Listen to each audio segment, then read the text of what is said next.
Redstone po mga idol. Baka po may idea po kayo at alam kung ano pong klase ito. Hindi ko po alam, pero sa mga nakikita ko po mga nasa vlog, binubuksan po nila ito, tinatabas. Pero yung nakuha ko kasi, yung nasa amin, ito po yung tinatambak nung dump truck. Tapos may nakita po akong bato. Tapos yung naulan na nabasa siya, kulay pula. Tapos baka po meron kayong alam at mabigyan po kami ng idea kung ano po ito, lalo na sa mga eksperto po rito sa mga bato, kasi may sinasabi nila mga redstone, mga ruby, mga ganon. Dito sa Pilipinas, naniniwala ko na may mga ganon tayong bato. Kaya kung alam nyo po kung anong klase ito, sana po magkaroon po tayo ng mga comment dyan para magkaroon po tayo ng idea kung ano po yung ibig sabihin ng mga ganitong bato. Kung natural lang ba siya o yung kulay niya, pero yung kulay niya kasi balot lahat, kulay pula. Kaya gusto ko sana malaman kung ano pong ano natin dito.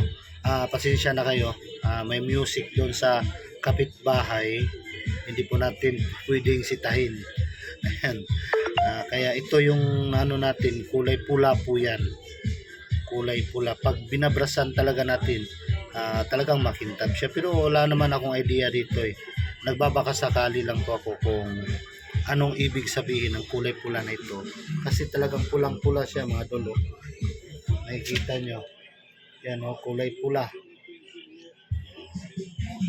Hindi ko alam kung tatabasin nila to, ano yung makikita sa loob o yung ganitong kulay ba, no? Kasi yung iba kasi pag tinatabas nila talagang pulang pula eh, talagang pulang pula talaga yung redstone na yan.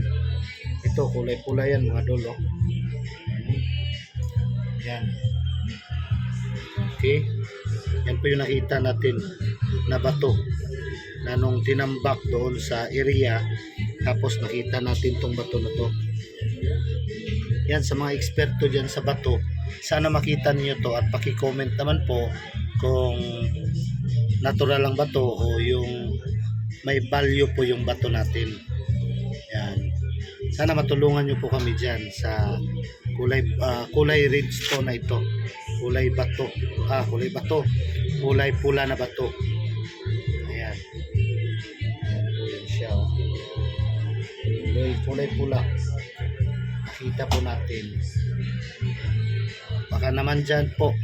Maraming salamat po, thank you for watching.